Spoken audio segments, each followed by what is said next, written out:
À s'asseoir. Je vous propose qu'on remette ces moments de culte, ces moments de communion dans l'Église à Dieu. Seigneur, nous voulons réaffirmer ce matin que c'est toi qui nous rassemble. Nous venons ce matin avec nos préoccupations, peut-être des préoccupations très simples, celles du matin, mais nous voulons faire taire un petit peu notre agitation et venir nous concentrer sur ta personne, parce que nous savons que ce culte est destiné à réaffirmer, à te redire que nous t'aimons, que nous te faisons confiance et que nous voulons t'obéir. Et nous voulons te révérer ce matin, t'adorer. Nous voulons que la louange vienne du plus profond de nos cœurs. Seigneur, bénis ces moments, bénis chaque personne qui est venue ce matin. Et je te demande aussi de bénir ceux qui sont dans l'impossibilité de se joindre à nous ce matin. Et que tu puisses les fortifier là où ils sont. Amen. Chaque semaine, à la fin du culte, quasiment chaque semaine, à la fin du culte, au moment des annonces, on a l'habitude de rappeler les 4 mots d'ordre de notre Église, qui sont la joie, le service, l'onction du Saint-Esprit et l'unité. Et ce matin, je voudrais qu'on revienne sur ce dernier mot, l'unité. Je me suis dit que l'unité, c'est quelque chose que l'on peut vivre dans notre Église, entre nous, mais c'est aussi quelque chose que l'on peut vivre de manière plus large avec l'Église universelle, les autres chrétiens qui sont répartis dans le monde. Et c'est dans cette optique que je voudrais vraiment orienter ce culte. Il existe une association qui est au service des chrétiens persécutés, que vous connaissez certainement, qui s'appelle Portes Ouvertes. Et cette association vient en aide aux chrétiens, justement, qui sont dans des pays où la diffusion de l'évangile est plus difficile, où vivre la foi chrétienne ne se fait pas avec autant de facilité que ici en France, par exemple. Et elle propose, une fois par an, aux églises de faire un dimanche de l'église persécutée. Alors, je crois que la date officielle qui était retenue, c'était le 12 novembre, mais finalement, on peut prendre n'importe quel dimanche, puisque c'est une réalité qui s'inscrit dans la durée, et c'est quelque chose, au contraire, que l'on peut porter aussi, nous, dans la durée, dans nos prières. Il n'y a pas de date pour rester alertés, solidaires avec nos frères et sœurs qui ne jouissent pas de la même liberté que nous. Tout à l'heure, on va visionner un petit document vidéo qui a été préparé par l'Église Portes Ouvertes, qui nous permet, je pense aussi, pour certains d'entre nous, parce qu'on n'est pas toujours informé de cette situation, d'ouvrir un petit peu les yeux. Ça dure 5 minutes, et ça nous permet d'avoir, à l'aide de 2 témoignages, d'avoir un petit aperçu, de lever un petit peu le voile sur cette réalité qui est la persécution. Je vous propose quand même qu'on commence ce matin dans la bénédiction, dans la louange. On prenne un premier chant où on dit qu'on va bénir l'Éternel et que cela ne dépendra pas des circonstances. Alors c'est vrai pour nous qui souffrons parfois, c'est d'autant plus vrai aussi pour les chrétiens qui subissent les persécutions. Je vous propose de vous lever pour affirmer ça avec votre voix. Bénis l'Éternel, mon âme, sois émerveillée, sa fidélité ne dépendra pas des circonstances.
un solo que je voulais faire. C'est bien quand même. On va reprendre un peu plus lentement si vous ne connaissez pas et on prend le temps de chanter les paroles. C'est pas les bonnes paroles. Alors,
à présent visionner cette petite vidéo qui a été proposée par Porte Ouverte. Le thème qui est donné, c'est de l'amertume à la joie. Et je pense que dans cette petite vidéo, il y a des raisons de désespérer, mais il y a aussi des raisons d'espérer qui sont données et qui montrent bien le chemin que l'on peut faire de l'amertume vers la joie, même quand on est persécuté, mais je ne vais pas en dire trop parce que je pense que la vidéo est suffisamment parlante.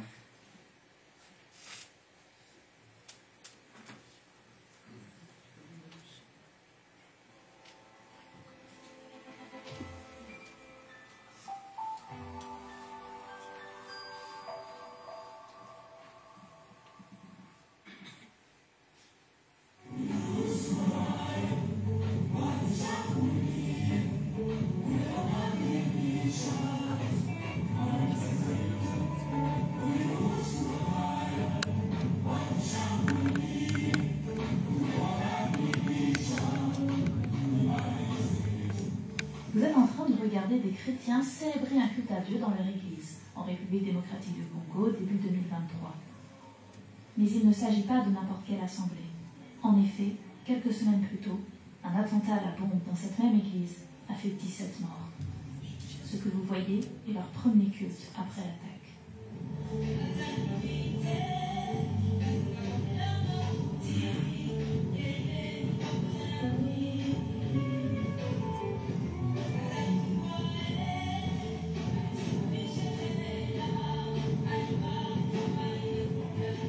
La joie est le choix qu'ils ont fait face à l'horreur.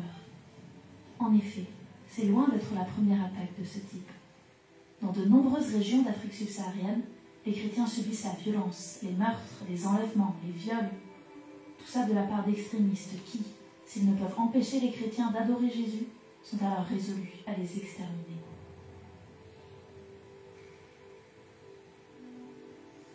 C'est un état d'urgence absolu. Et en même temps, ce n'est pas une nouveauté. 2000 ans en arrière, Jésus nous avait déjà avertis. S'ils m'ont persécuté, ils vous persécuteront aussi. Cette persécution, Ayuba l'a vécue. C'est un chrétien nigérian et il est toujours menacé de mort par le groupe terroriste Boko Haram. Puisque, pour sa sécurité, on ne peut vous montrer son visage, voici son histoire, mise en scène par des acteurs.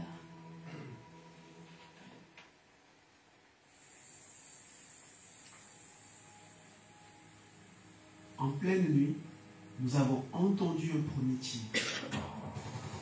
Mon père nous a ordonné de fuir. Moi, mes frères et mes sœurs, nous nous sommes mis à courir à toute vitesse. Nous avons attendu le lever du soleil pour revenir dans notre village. En entrant, tout était silencieux. En approchant de notre maison, j'ai vu 3 corps au sol. J'ai reconnu les habits de l'un d'entre eux. C'était mon père. Je me suis agenouillé près de lui et j'ai crié. Puis j'ai couru à l'intérieur, inquiet pour ma grand-mère. Elle était en vie. Elle pleurait amèrement. Elle m'a tout raconté. Boko Haram est entré dans la maison. Ils ont saisi ton père. On demandait à quelqu'un derrière eux. Est-ce bien lui que nous recherchons? La personne a répondu oui. Ils ont traîné ton père dehors. Ils lui ont demandé s'il était musulman ou chrétien. Il a répondu chrétien et ils l'ont tué. Quelques semaines après l'attaque, Boko Haram a envoyé une liste dans notre village. Une liste d'autres personnes qu'ils allaient venir abattre. Ma famille et moi avons dû tout abandonner et quitter notre village.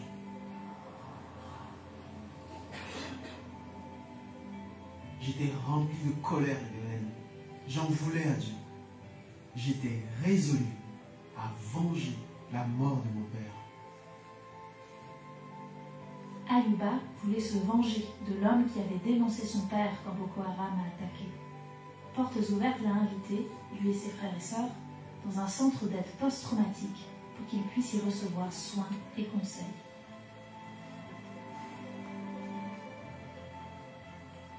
Avant ma venue ici, j'avais décidé de ne jamais pardonner.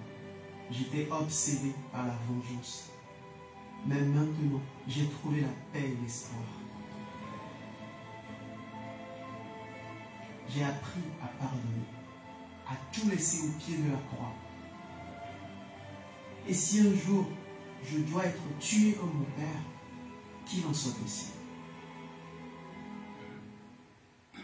We want to see you like a mighty ocean wind. Lord, we want to dwell under the shadow of your wing. So blow, blow, blow like a mighty wind. Spirit of victory, just cover us with your wing. Blow, blow, blow like a mighty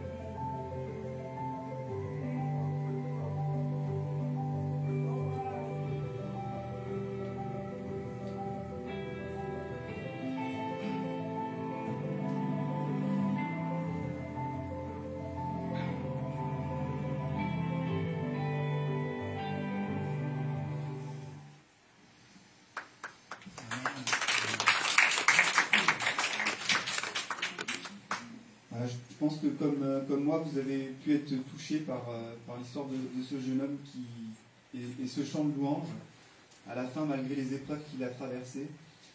C'est bon peut-être pour nous de nous rappeler aussi qu'il y a des contextes difficiles, il y a des contextes où la mort existe, la souffrance est semée, la violence s'exprime aussi, et à l'endroit justement des chrétiens, justement ciblant les chrétiens.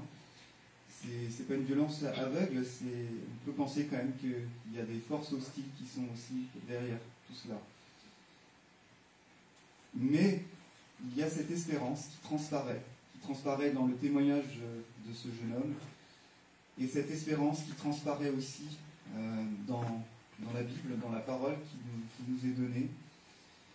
Je vous propose de lire le psaume 13, un psaume de David, qui nous montre comment le Seigneur nous demande d'agir quand tout semble nous accabler autour de nous. Je vais lire. Au chef de chœur, psaume de David. Jusqu'à quand, ô Éternel, m'oublieras-tu sans cesse? Jusqu'à quand seras-tu loin de moi? Jusqu'à quand aurai-je des soucis et des chagrins au cœur à longueur de journée? Jusqu'à quand mon ennemi aura-t-il le dessus? Regarde, Éternel mon Dieu, réponds-moi, viens réparer mes forces, sinon je m'endors dans la mort. Sinon mon ennemi dira qu'il a gagné, mes oppresseurs se réjouiront lorsqu'ils verront ma chute. Pour moi, j'ai confiance en ta bonté. La joie remplit mon cœur à cause de ton grand salut. Je veux chanter en ton honneur, ô Éternel, tu m'as comblé de tes bienfaits. Je vais répéter ce verset. Pour moi, j'ai confiance en ta bonté. La joie remplit mon cœur. À cause de ton grand salut, je veux chanter en ton honneur, ô Éternel, tu m'as comblé de tes bienfaits. Je vous propose maintenant qu'on ait un temps de louange. On va prendre plusieurs chants et on peut, dans cette louange aussi avoir une pensée à ces chrétiens qui louent loin de nous, dans des conditions parfois plus difficiles.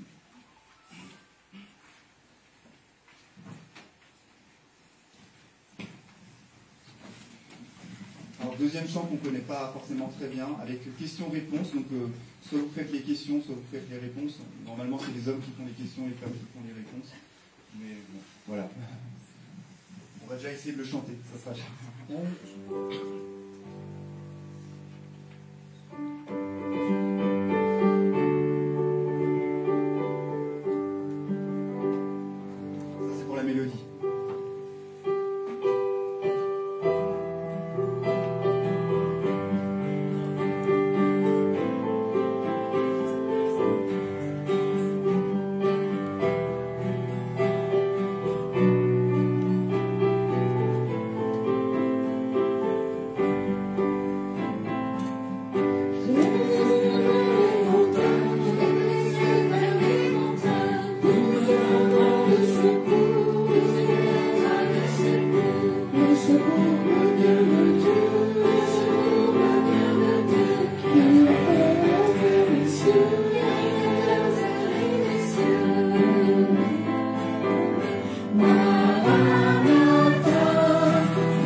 Jour de victoire, il est temps.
On va passer au moment de la scène.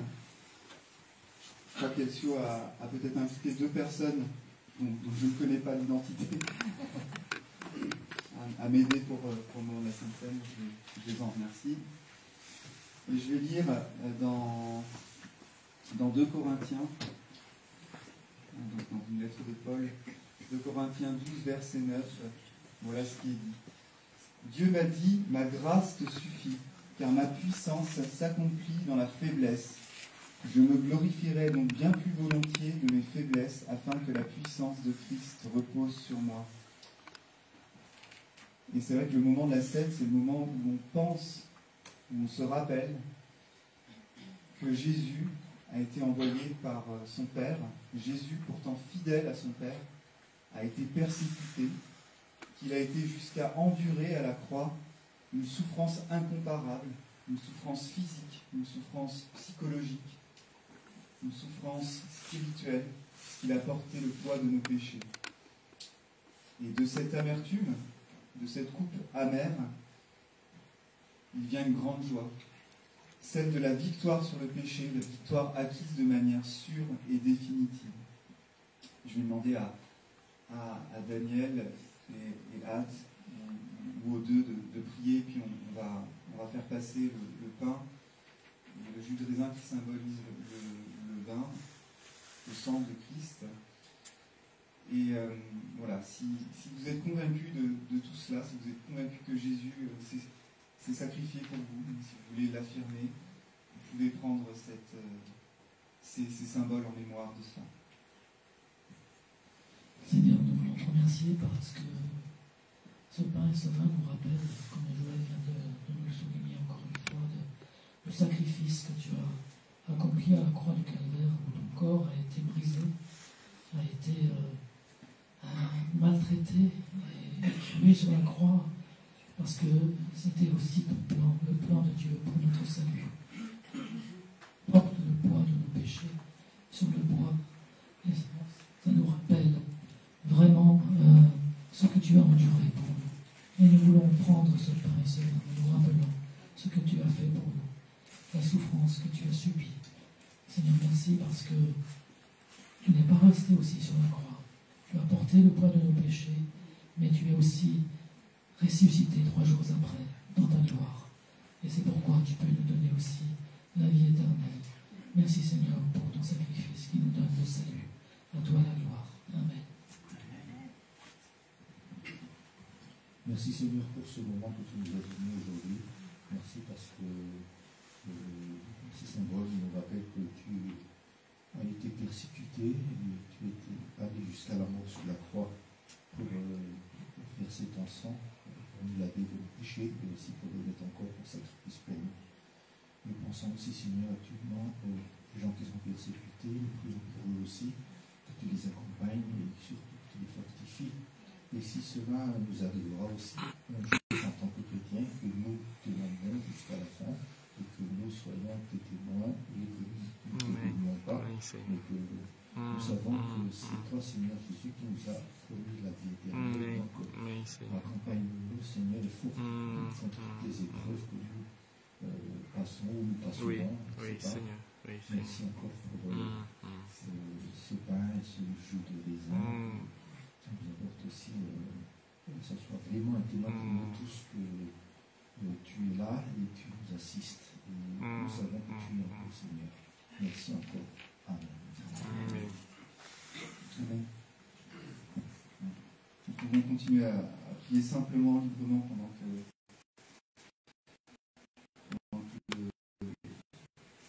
le vin et le pain passent.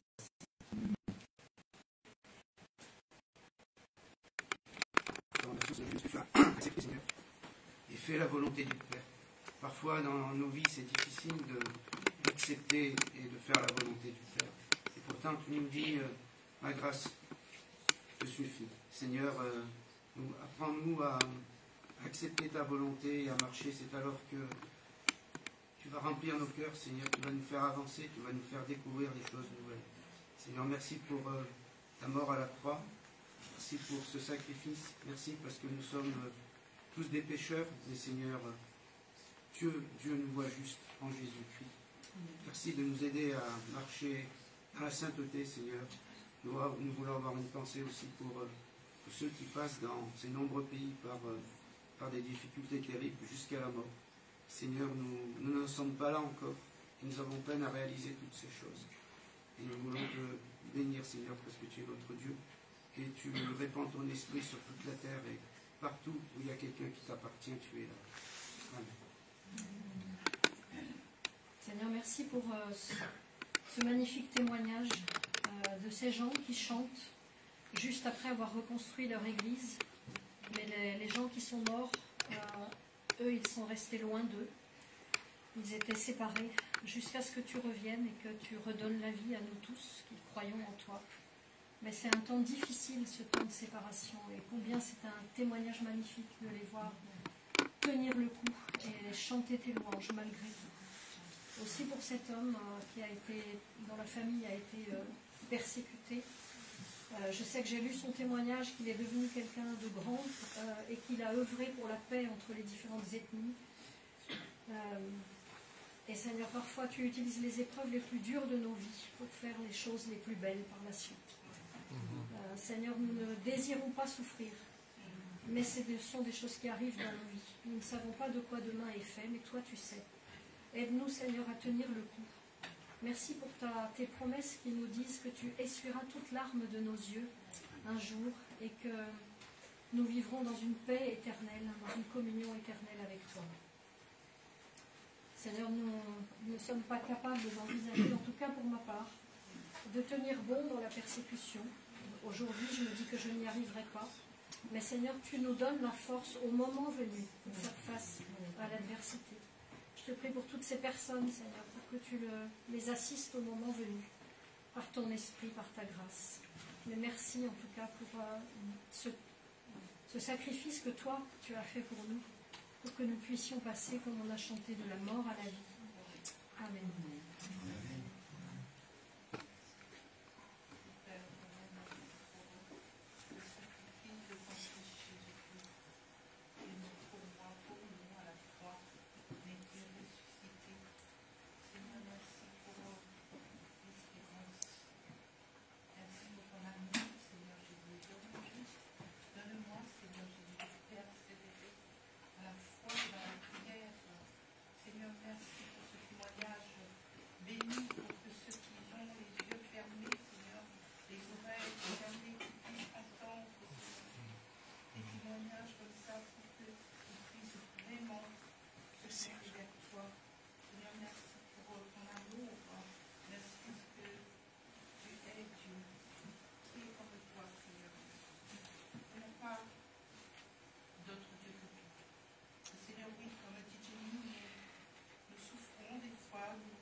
Un peu persécutés à notre façon, mais Seigneur, nous voulons, même avec ces souffrances, se tenir devant toi et te dire, Seigneur, nous voici devant toi et donne-nous la paix dans nos cœurs, la paix dans nos vies, dans nos maisons, Seigneur, dans nos familles, Seigneur, tout autour de nous, qu'il y ait la paix et la sagesse. Seigneur, merci pour ton amour, merci pour qui tu es. Et Seigneur, donne-nous de venir à toi quand nous sommes fatigués. Et parce que Seigneur, tu nous connais, on se lève le matin, tu nous donnes la vie. Et Seigneur, donne-nous de nous appuyer sur toi et de nous guider chaque jour. Guide-nous, Seigneur Jésus. C'est par toi que nous avons fait. Donne-nous de mettre toute notre vie dans tes mains. Seigneur, merci pour ta grâce. Merci parce que ta grâce nous lève, nous pardonne, nous unit, nous donne la paix. Seigneur Jésus, merci pour ton amour infini. C'est dans le nom puissant de Jésus-Christ. Amen. Amen. Je voulais vous l'annoncer un petit peu plus tôt dans le déroulement de ce culte. On a prévu, à la fin du culte, après la prédication d'élection, on a prévu un moment de prière qui ne se fera pas en assemblée, mais plutôt en groupe, pour qu'on puisse prolonger ces prières vraiment de soutien vis-à-vis des chrétiens persécutés. Donc on vous en reparlera un petit peu après, mais voilà. Vous avez peut-être vu qu'il y avait des choses accrochées au mur, et ça sera des idées pour nous. Hein. C'est des drapeaux qui symbolisent des pays qui représentent des réalités difficiles. Donc, vous savez que Porte Ouverte a fait un index établit un index de persécution. C'est toujours difficile de dire quel pays est plus persécuté qu'un autre, mais ça donne quand même une idée sur un certain nombre de critères objectifs. Ils établissent donc, par exemple, est-ce que la diffusion de la Bible est possible, voilà. Ça nous donne en tout cas nous des idées de pays que l'on peut vraiment soutenir dans la prière, parce que la situation est particulièrement difficile, particulièrement bloquée dans ces pays. Donc on aura un moment après la prédication où on va se retrouver en groupe un peu plus petit, et on va pouvoir prier en petites cellules pour ces situations-là. Mais maintenant, je vais laisser la parole dans un premier temps à Elcio, qui va nous apporter la prédication. Les enfants, ils sont invités à rejoindre leur groupe respectif, l'école du dimanche. Les ados aussi.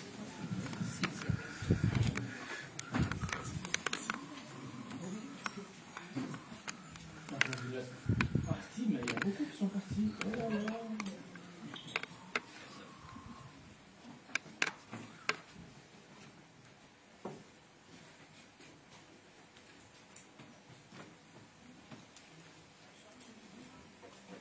J'espère que vous avez passé une bonne semaine. Sophie, est-ce que tu peux fermer la porte? Donc on parle de l'amertume et de la joie. D'un côté à l'autre, c'est pas facile. Hein. C'est passer dans... Qu'est-ce que vous pensez? C'est un grand écart des fois. Vous passez de l'amertume à la joie. C'est pas du tricotage. Hein. Si vous êtes d'un côté et vous allez à l'autre, et ces dimanches, c'est toujours bon de penser, et spécialement à ceux qui sont persécutés, des frères et sœurs qui sont persécutés, qui n'ont pas la même condition que nous. Et c'est toujours, je ne sais pas comment vous voyez la souffrance. Chacun, on a passé déjà par des souffrances, je pense. Nous tous qui sommes là, on a passé des souffrances. Et je reviendrai après pour ça, mais selon Porte Ouverte, et je suis content parce qu'il y a, quand vous sortez, vous regardez, il y a une petite affiche que j'ai mise là à côté de la porte aussi, qui parle un peu comme la persécution depuis, ça fait 30 ans, qui Porte Ouverte, cette ONG chrétienne, fait des recherches dans tout le monde par rapport à la souffrance. Et vous allez voir que de plus en plus la souffrance augmente. Donc il y a des graphiques qui sont là, c'est facile de comprendre. Et on va voir qu'aujourd'hui, à peu près 360 millions de personnes, 360 millions de personnes sont persécutées. Ne peuvent pas faire ce que nous sommes en train de faire ce matin. Ne peuvent pas venir dans un lieu louer Dieu. Et quand je fais le calcul, c'est à peu près 5 fois de plus la population de France. Vous imaginez 5 fois de plus la population de notre pays, là où nous vivons, ce sont des gens qui sont persécutés aujourd'hui dans le monde. C'est vrai que la Bible parle de la souffrance.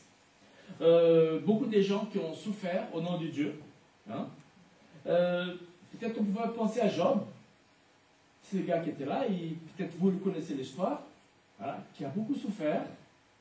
Et il a perdu sa famille, il a perdu l'argent, il a perdu toutes ses affaires, il est resté tout seul. On pense à lui. On pense aussi à Étienne. Étienne, c'est ce jeune homme qui était le premier martyr de l'Église.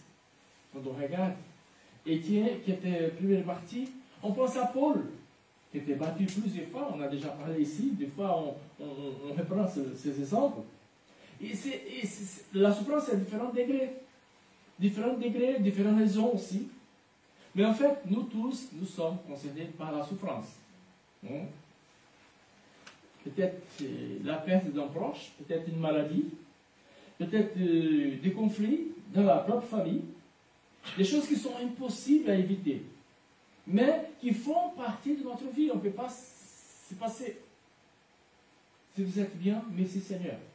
Si vous n'avez pas de souffrance en ce moment, gloire à Dieu. Mais des fois, on passe par là. Et la question, ça reste toujours un mystère, parce qu'on pense, pourquoi je dois affronter ces choses? Pourquoi je dois faire? Donc, j'ai préparé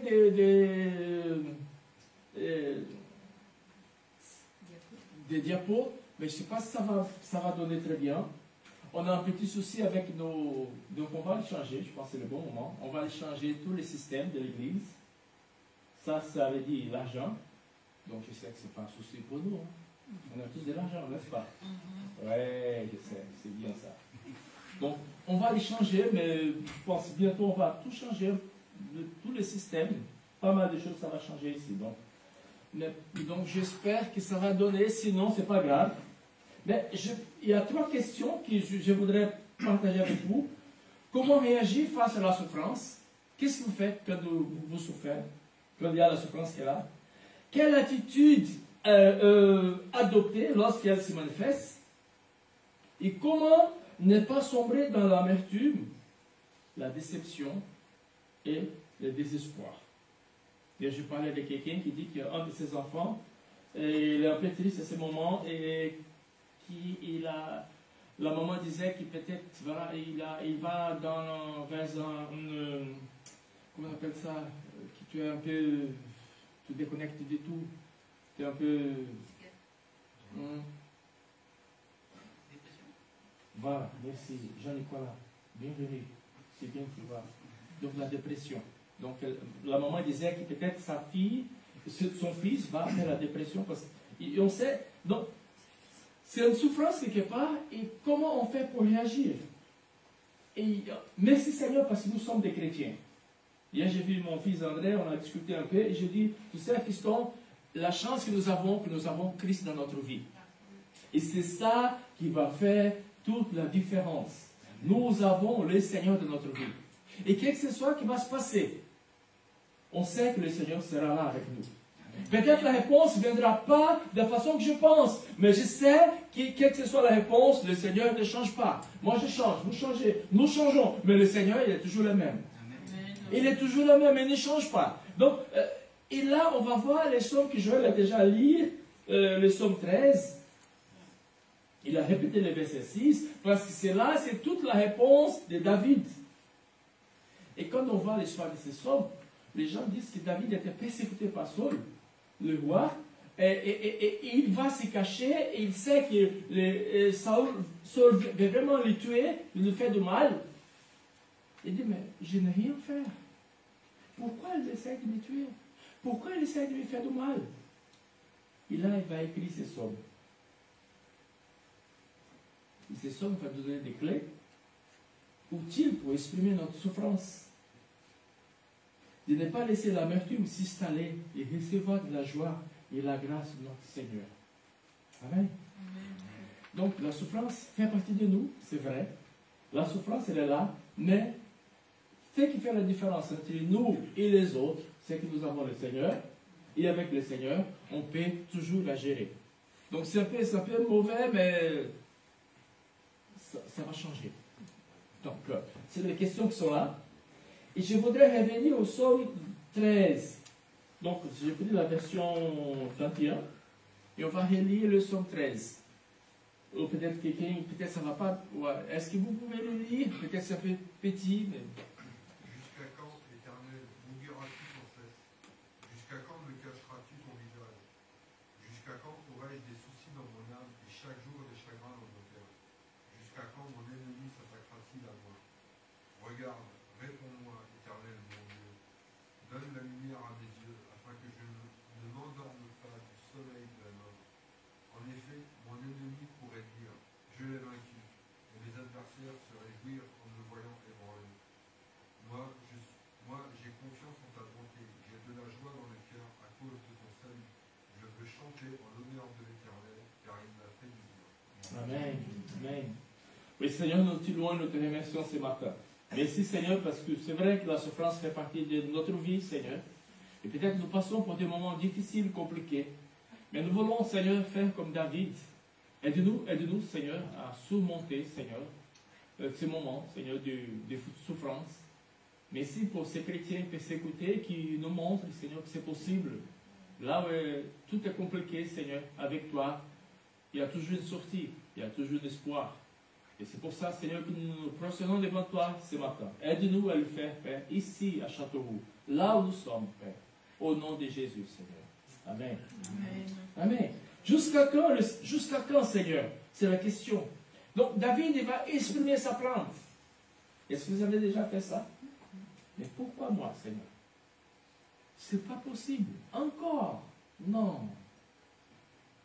Qui a jamais fait ce type de choses? Voilà. Sauf Pierre-Élie qui n'a jamais fait ça. Non. Mais tous les autres, on a fait. Dans le verset 2 et 3, vous regardez les psaumes, David va épancher son cœur devant Dieu en 4 plaintes directes, qui peuvent même nous sembler un peu accusatrices, mais qui semblent d'assez près que nous ressentons parfois, si nous sommes honnêtes. C'est vrai qu'il y a un chrétien persécuté qui a dit, j'ai lu la phrase, le livre des psaumes est un des livres les plus lus et plus appréciés de la Bible. Alors que la plupart des textes bibliques nous parlent, les psaumes parlent pour nous. Ils expriment nos sentiments les plus profonds. Et peut-être on pouvait appliquer ces psaumes à ceux qui souffrent. Parce que David souffrait à ces moments. Et ne pas craindre de se plaindre honnêtement devant Dieu. Je pense que nous avons le droit de dire au Seigneur, mais pourquoi, Seigneur? Mais pourquoi ça arrive? Ce n'est pas un péché d'y aller et de poser la question au Seigneur. Et je pense que c'est un peu ça quand on voit David, quand on voit Job, quand on voit des autres qui sont face à la souffrance, ils vont se montrer honnêtement devant Dieu et dire, mais pourquoi, Seigneur, je ne comprends pas? Explique-moi. Pourquoi moi encore? Pourquoi Donc, ils vont ouvrir leur cœur. Et je pense que c'est normal pour nous d'ouvrir nos cœurs pour dire, voilà, Seigneur, mais pourquoi? Seigneur, je ne comprends pas. Seigneur, j'essaie de faire ce que je pouvais faire, mais en fait, ça n'a pas marché. Job, c'est pourquoi je ne retiendrai pas. Je parlerai dans la détresse de mon esprit. Je ne plaindrai dans l'amertume de mon âme. Donc, il dit, voilà, ça m'arrivait, et je pose la question, c'est pas un péché, comme je viens de dire. Et je pense que ça, pourquoi David, il a parlé de ces choses comme ça, parce qu'il était intime de Dieu. Et je pense qu'on en est intime de l'autre, on peut tout dire, n'est-ce pas? Si on a des amis, si on a des gens qu'on connaît, tout simplement, en regardant, tu vas dire, ah, aujourd'hui, tu n'es pas bien. Si tu connais quelqu'un, n'est-ce pas? C'est pas comme ça que ça se passe. Et des fois, si tu viens, il y a quelqu'un qui dit, il y a l'autre jour, il y a quelqu'un qui m'a dit, ah, mais pasteur, tu n'es pas bien. Et j'ai dit, non, ça va, j'étais un peu... Mais en fait, c'est vrai que au fond de moi, ce n'était pas tellement bien. Donc, c'est normal parce que l'autre, tu connais, et tout de suite, il va dire si tu es bien ou si tu n'es pas bien. Et je pense que c'est ça qui va compter pour nous, que les autres n'ont pas. Notre amitié avec le Seigneur, et quand tu es intime avec quelqu'un, tu peux dire, voilà, je n'ai pas aimé ta chemise. Tu n'as pas peur que l'autre va te reprocher. C'est pas ça? Ouais. Parce que tu approches, tu te sens libre pour exprimer ouvertement. Deuxième chose que je vois ici, c'est qu'il va identifier, il va reconnaître nos sentiments. Avec 4 fois, il va dire à tes quand, jusqu'à quand, jusqu'à quand, jusqu'à quand. Et David va s'identifier ces sentiments, sont douloureux pour lui, c'est vrai, dans sa situation personnelle, dans cette relation avec le Seigneur. Et des fois, quand on est comme ça, qu'est-ce qu'on sent? On sent que Dieu nous a oubliés. On sent que le Seigneur nous a rejetés, qu'il ne fait pas de faveur pour nous. Et des fois, ces soucis, ces chagrins vont tellement remplir notre âme que la souffrance va s'installer et après, ce sera compliqué si ce n'est pas le Seigneur, on ne se sortira pas. Et c'est pour ça que de plus en plus, il y a des gens qui vont se suicider, des gens qui vont tirer la vie parce qu'ils se disent c'est la seule solution pour moi. Et en fait, on sait que ce n'est pas ça. Mais à ce moment, ils pensent que c'est la seule chose qu'ils peuvent faire. Donc, dans la souffrance, c'est vrai que c'est facile de se satisfaire, loin de Dieu, de se laisser gagner par le mensonge que Dieu nous a rejetés, que Dieu nous a oubliés. Est-ce que vous êtes déjà passé par là? Il y a un moment où on dit, mais Seigneur, tu es où? Tu m'as oublié. J'ai prié, j'ai fait ceci, j'ai fait l'église. Mais tu ne réponds pas. Et les chrétiens persécutés, vous imaginez, on a vu une petite extrait de ce qui se passe. Ce matin, on a vu un peu l'Afrique de l'Ouest. Mais c'est un peu partout, là où il y a la souffrance. Et là, ces gens, ils vont s'exprimer avec tout ces gars qui disent, voilà, mon père a été assassiné par les autres. Et qu'est-ce que j'ai fait maintenant?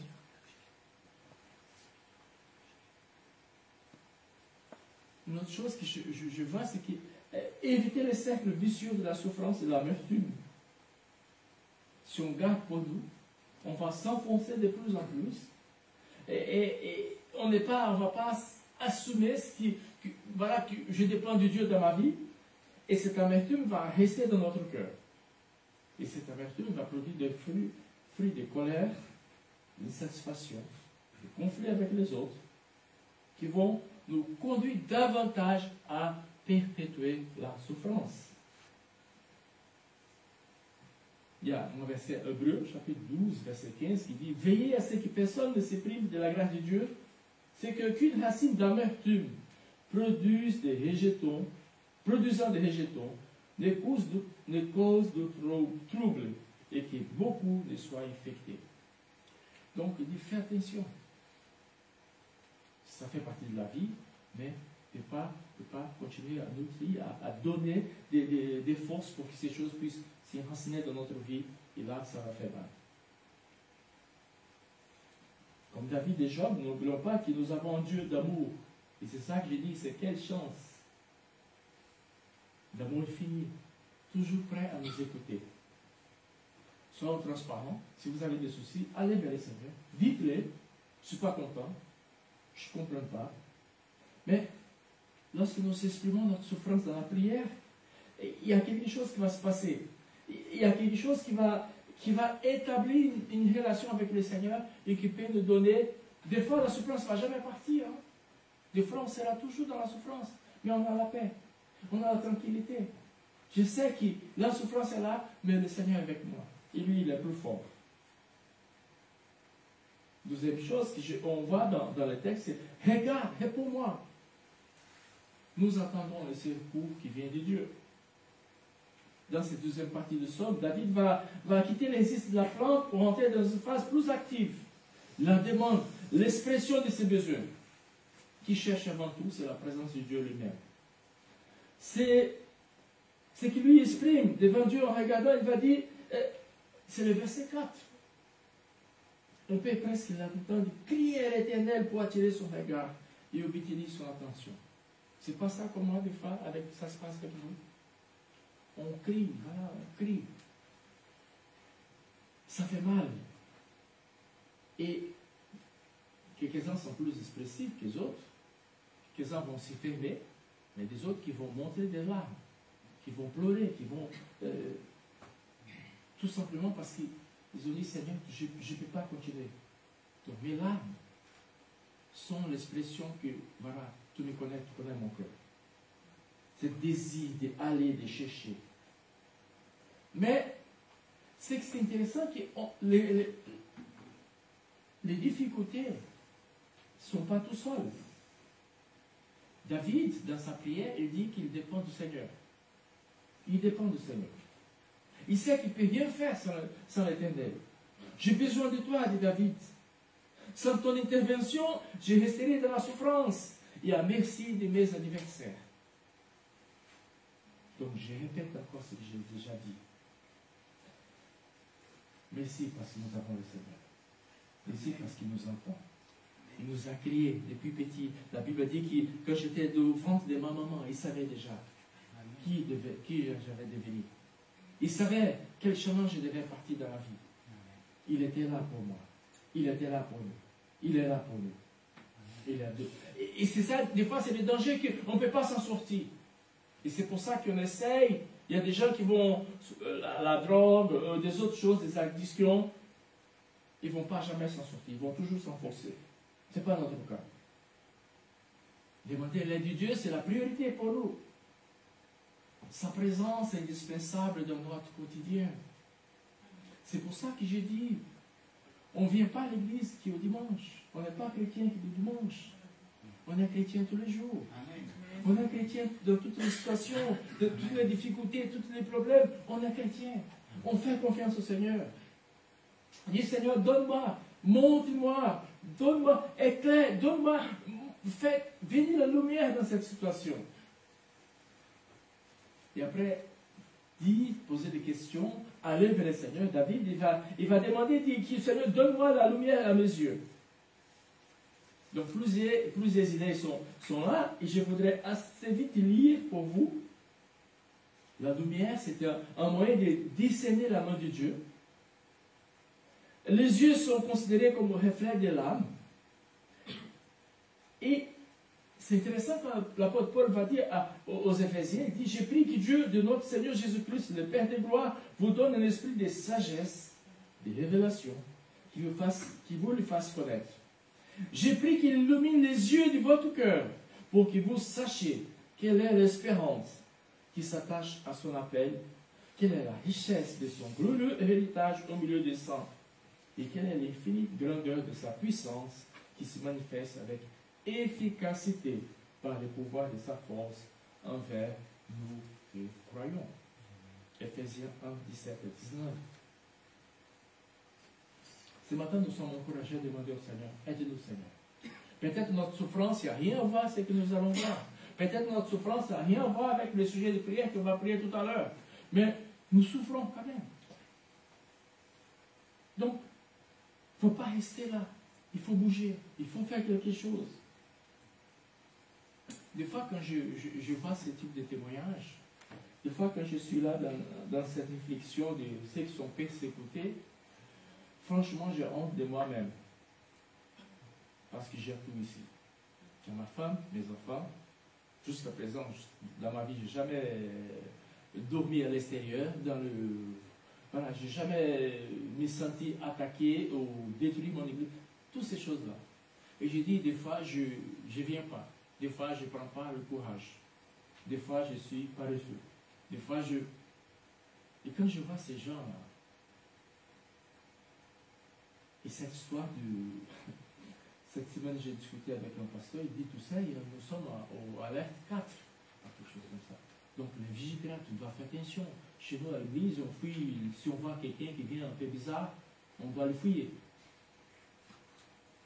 Je vais dire, merci Seigneur, parce qu'ici, on voit tous les gens qui passent. Mais, c'est vrai que si on laisse un peu cette chose, on va imprimer dans notre pensée, et après, on ne fait rien. Mais le Seigneur dit que l'apôtre Paul priait pour nous, il disait pour l'église d'Éphésiens, je pense que c'est pour nous aussi, que nos yeux spirituels soient ouverts. Amen. Que notre esprit soit vraiment ouvert. Il dit, Seigneur, guide-moi, contrôle-moi. Voilà, j'ai confiance en ta bonté. Trouvez notre joie en Dieu. C'est ça qu'à la fin du psaume, il va dire. Une foi qui ne dépend pas des circonstances. J'aime cette phrase. Une foi qui ne dépend pas des circonstances. Et je vais vous dire, pour moi, c'est pas comme vous êtes, mais des fois, pour moi, la joie, ça dépend des circonstances. Quand tout va bien, alléluia, gloire à Dieu, je saute, je chante, je fais ceci, je fais cela. Dès qu'il y a un souci, mais en fait, ma joie ne doit pas dépendre des circonstances. Ça dépend de Jésus. Ça dépend de notre joie et notre paix en Jésus. Il n'y a pas de circonstances. On ne voit pas. Parce que si on va pour les circonstances, on a perdu. On ne fait rien. Et pour finir, Jésus est toujours là. Après beaucoup de souffrances, des frères et sœurs qu'on a vus, et peut-être vous pouvez aller sur le site des Portes Vertes, vous allez voir les témoignages. Chaque fois, ils vont monter les témoignages des gens qui étaient persécutés, qui vont témoigner de cette assurance qu'ils ont en Dieu.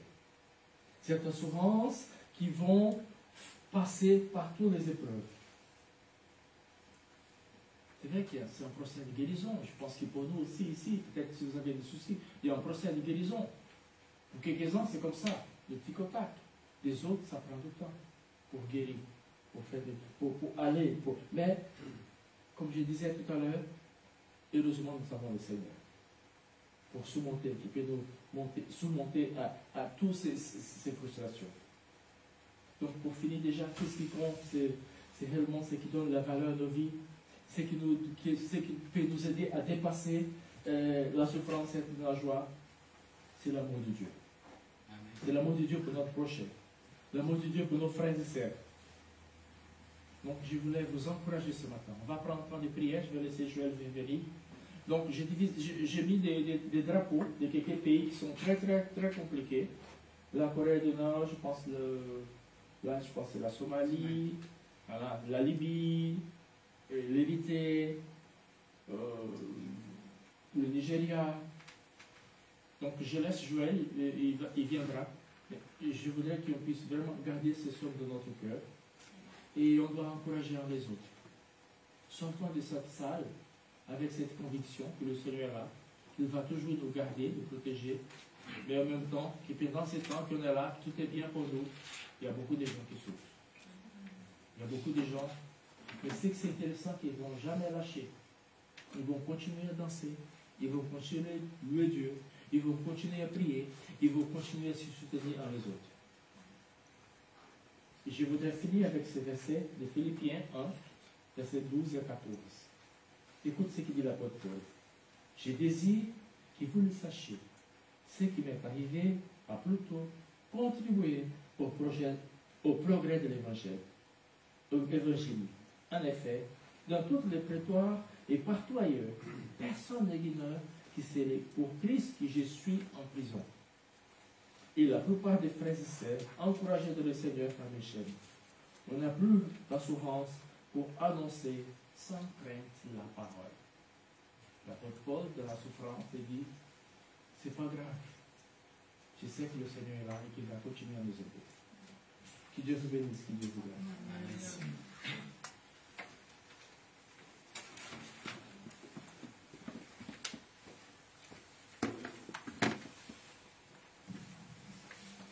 Voilà, comme Elcio, merci Elcio pour la prédication, comme Elcio l'a un petit peu annoncé, ce qu'on vous propose c'est de se séparer par groupe. Alors j'ai un peu calculé, je pense que si on se met, il y a 6 drapeaux, si on se met 4-5 personnes par drapeau, c'est à peu près... on va faire ça. Ouais, je l'avais dit, surtout je vais jouer. Je vais dire à Jeanne.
Continuons dans la prière et bon dimanche encore à chacun, bonne semaine à tous. Ah oui, les annonces. Ah, voilà. Pourtant c'est important.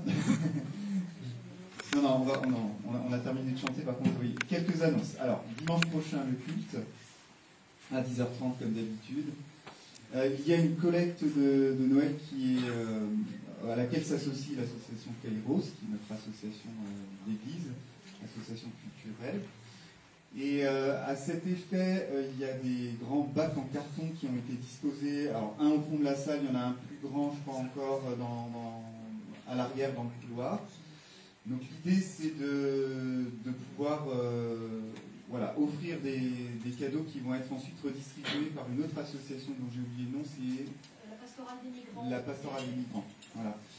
Pour que les personnes qui sont en difficulté puissent aussi offrir un cadeau ou recevoir un cadeau à l'occasion de Noël. Donc il y a déjà des choses qui ont été disposées, ça peut vous donner des idées. Et il y avait des priorités qui étaient données sur, c'est noté. Il y a quelques petits dépliants qui restent au bout de la salle si les gens veulent se souvenir de ce qui est nécessaire. Il y a des mêmes petites feuilles, donc je le prends. Voilà. Donc jeudi, il y aura la réunion de prière et louange qui sera cette fois-ci à la salle, donc à 20h, une fois sur 2 en Zoom. Et cette semaine, c'est ici. Elcio propose toujours sa pastorale, sa permanence pastorale le mercredi après-midi. Donc vous pouvez venir. Le mieux, c'est quand même de l'appeler, mais il est ici, il est à l'église. Et les 4 mots, on a commencé avec, donc vous les connaissez, l'unité, la joie, le service et le Saint-Esprit. Voilà. Oui. À tous les membres officiels déjà de l'Église qui souhaiteraient adhérer à Kairos, je me ferai un plaisir d'enregistrer votre adhésion financière qui s'élève au montant exorbitant de 10 €. Voilà, comme vous voulez. Et puis d'autre part, il y a le dépôt de Noël qui est arrivé avec de très beaux livres au fond de la salle qui sont destinés à être des cadeaux. Donc il serait bien sûr très nécessaire de votre part de bien vouloir les manipuler avec beaucoup de soin afin qu'ils ne soient pas des cadeaux, et parce que sans ça, après on ne peut plus les offrir, on ne peut plus les vendre, on ne peut plus les offrir. Voilà. Donc si vous souhaitez en réserver un parce que vous n'avez pas forcément l'argent, vous le dites, on note et puis on vous le met de côté pour la prochaine fois où vous pourrez le régler. Il n'y a pas de souci, la vérité qui presse, mais ils sont bien sûr à votre disposition. Voilà. D'accord, merci pour ces informations. Et Jenny aussi. On a encore des infos. Il y a à la fin un petit papier aussi que vous pouvez prendre. L'association organisera le 2 décembre un atelier bijoux et des bocaux à offrir. Donc il s'agit de mettre tout ce qu'il faut pour préparer un repas dans un bocal décoré qui peut servir de cadeau aussi. Et les bijoux vous pouvez réaliser. Donc Mireille va guider l'atelier pour les bijoux. Le but, c'est évidemment d'inviter des gens de l'extérieur à venir, à se lier d'amitié avec nous pour qu'on puisse après leur apporter l'évangile, bien sûr. Donc servez-vous, les petits papiers sont au fond et ça aura lieu le 2 décembre.